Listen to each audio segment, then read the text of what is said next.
Shalom keluarga damai, kembali lagi dalam Sapaan Damai Sejahtera 21 Juni 2022. Sebelum kita merenungkan firman Tuhan, mari kita mempersiapkan hati untuk mendengarkan firman Tuhan, sambil sebuah pujian akan menuntun kita untuk merenungkan firman Tuhan.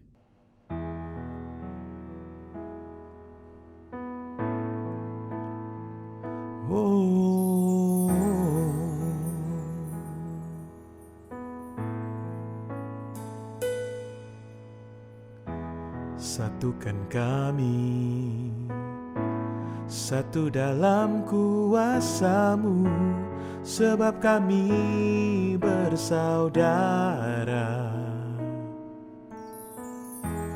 Biar kami satu, seperti Kau dan Bapa satu.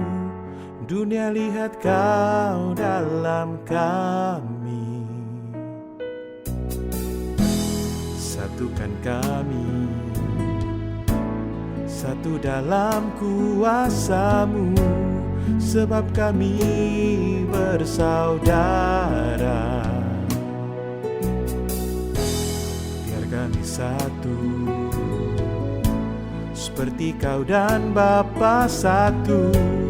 Dunia lihat Kau dalam kami. Jadikan kami sehati sepikir, biar kehendak-Mu jadi untuk menyatakan rahmat-Mu. Jadikan kami satu.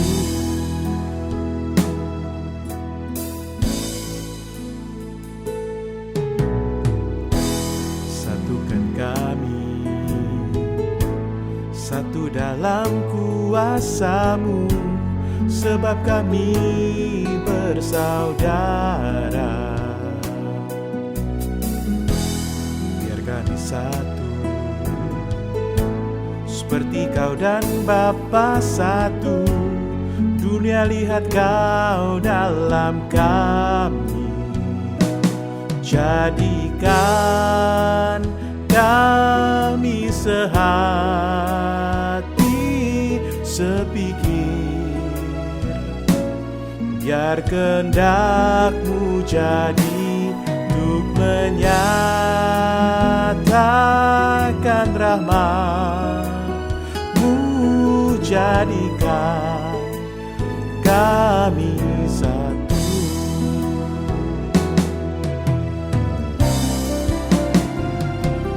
Jadikan kami sehati sepikir, biar kehendak-Mu jadi untuk menyatakan rahmat-Mu. Jadikan kami satu. Jadikan kami satu.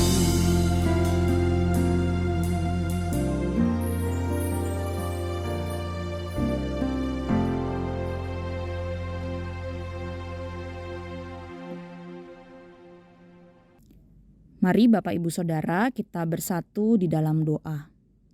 Tuhan Yesus, inilah yang menjadi kerinduan kami, yang menjadi doa kami sebagai tubuh Kristus.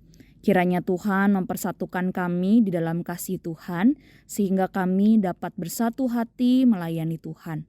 Namun ya Tuhan, seringkali ada banyak tantangan ketika kami hidup di dalam tubuh Kristus. Oleh sebab itu ya Tuhan, kami perlu terang kebenaran firman Tuhan untuk menuntun kami dapat hidup bersatu di dalam kasih-Mu.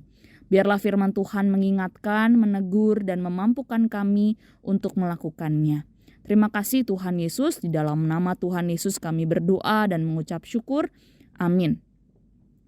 Keluarga damai, tema perenungan kita pada hari ini adalah dipersatukan dalam Kristus. Dan firman Tuhan yang akan kita renungkan terambil dalam Efesus pasal yang kedua ayat yang ke-11 hingga ayatnya yang ke-22. Efesus 2 ayat yang ke-11 hingga ayat yang ke-22, demikian bunyi firman Tuhan. Dipersatukan di dalam Kristus. Karena itu ingatlah bahwa dahulu kamu sebagai orang-orang bukan Yahudi menurut daging yang disebut orang-orang tak bersunat oleh mereka yang menamakan dirinya sunat, yaitu sunat lahiriah yang dikerjakan oleh tangan manusia, bahwa waktu itu kamu tanpa Kristus tidak termasuk keluargaan Israel dan tidak mendapat bagian dalam ketentuan-ketentuan yang dijanjikan, tanpa pengharapan dan tanpa Allah di dalam dunia. Tetapi sekarang, di dalam Kristus Yesus, kamu yang dahulu jauh sudah menjadi dekat oleh darah Kristus. Karena dialah damai sejahtera kita, yang telah mempersatukan kedua pihak dan yang telah merubuhkan tembok pemisah, yaitu perseteruan. Sebab dengan matinya sebagai manusia, ia telah membatalkan hukum Taurat dengan segala perintah dan ketentuannya untuk menciptakan keduanya menjadi satu manusia baru di dalam dirinya, dan dengan itu mengadakan damai sejahtera. Dan untuk memperdamaikan keduanya di dalam satu tubuh dengan Allah oleh salib, dengan melenyapkan perseteruan pada salib itu. Ia datang dan memberitakan damai sejahtera kepada kamu yang jauh dan damai sejahtera kepada mereka yang dekat. Karena oleh Dia kita kedua pihak dalam satu roh beroleh jalan masuk kepada Bapa. Demikianlah kamu bukan lagi orang asing dan pendatang, melainkan kawan sewarga dari orang-orang kudus dan anggota-anggota keluarga Allah yang dibangun di atas dasar para rasul dan para nabi, dengan Kristus Yesus sebagai batu penjuru. Di dalam Dia tumbuh seluruh bangunan, rapi tersusun, menjadi bait Allah yang kudus di dalam Tuhan. Di dalam Dia kamu juga turut dibangunkan menjadi tempat kediaman Allah di dalam Roh. Sedemikian jauh pembacaan firman Tuhan kita pada hari ini. Bapak Ibu Saudara, masa lalu yang manis dan indah kalau kita ingat-ingat akan menyenangkan hati kita. Tetapi sebaliknya jika ada masa lalu yang gelap dan kelam, kalau kita ingat-ingat pasti akan membuat kita sedih hati. Bapak Ibu Saudara, pada bagian ini mengapa Paulus mengingatkan masa lalu jemaat Efesus? Bapak Ibu Saudara, kalau dilihat-lihat dengan mengingat masa lalu mereka akan semakin menyadari perubahan yang telah Allah kerjakan. Kesadaran ini akan membuka mata rohani betapa ajaibnya anugerah Tuhan. Bagaimana keadaan jemaat Efesus sebelum menerima Kristus? Dalam ayat 11 dan 12 terungkap 5 bentuk, yaitu jemaat Efesus dahulu hidup tanpa Kristus. Jika jemaat Efesus hidup tanpa Kristus, maka semua berkat-berkat dan pekerjaan Allah melalui Kristus tidak dapat mereka dalami. Mereka tidak dapat mengenal Kristus dan tidak mendapatkan keselamatan di dalam Kristus.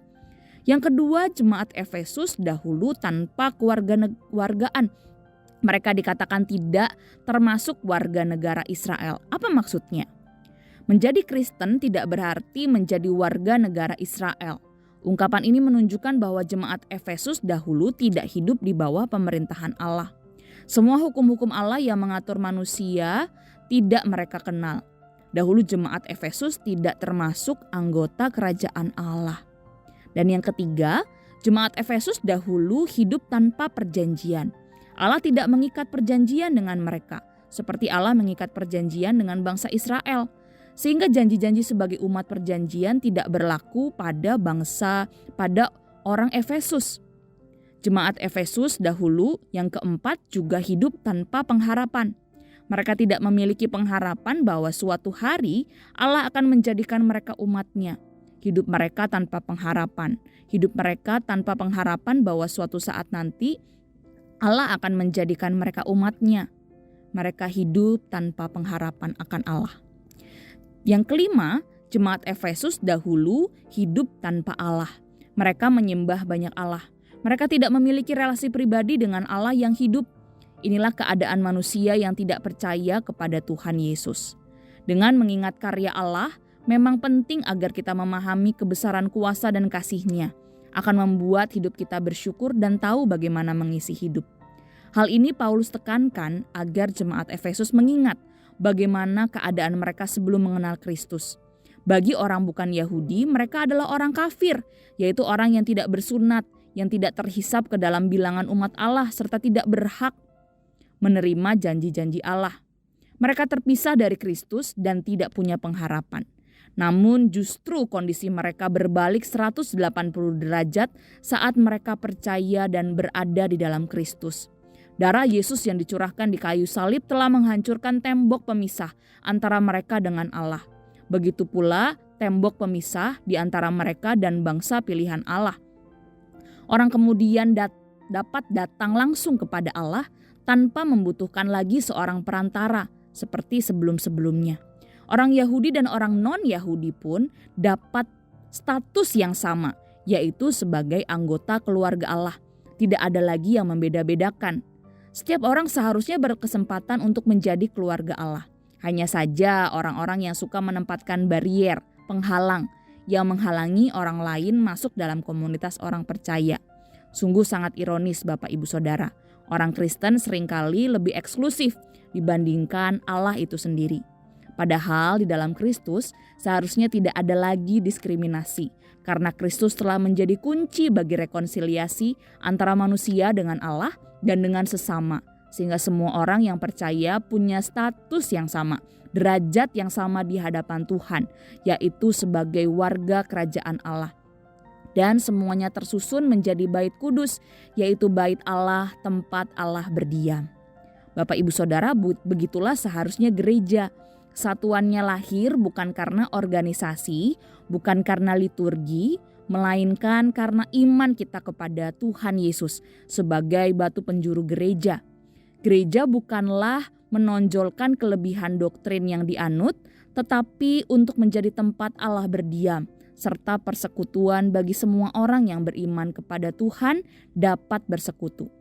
Tapi Bapak Ibu Saudara, sudahkah gereja kita, tempat kita menjadi anggota tubuh Kristus, menjalankan bagiannya? Atau justru gereja seringkali menjadi tempat perselisihan, perseteruan, dan tidak ada damai sejahtera di antara setiap anggota tubuh Kristus? Bagaimana mungkin Kristus dapat memberkati gerejanya jika tidak terdapat kasih yang sejati dan penuh dengan kasih yang palsu? Mari Bapak Ibu Saudara kita merenungkan firman Tuhan ini.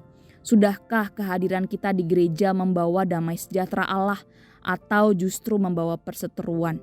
Mari kita mohon Roh Kudus menuntun kita hadir di tengah-tengah gereja kita agar kasih dan damai sejahtera dari Tuhan mengalir dan memulihkan komunitas kita, sehingga tubuh Kristus dapat menjadi satu dan menjadi tempat Allah berdiam di dalam roh.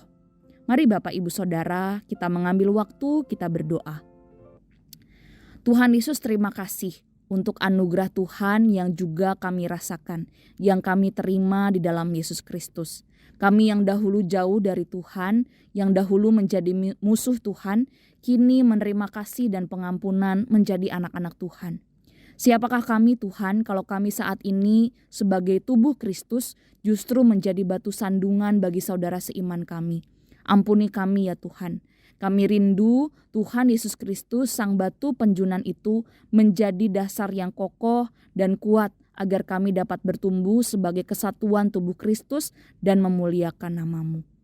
Terima kasih Tuhan Yesus. Di dalam nama Tuhan Yesus kami berdoa. Amin.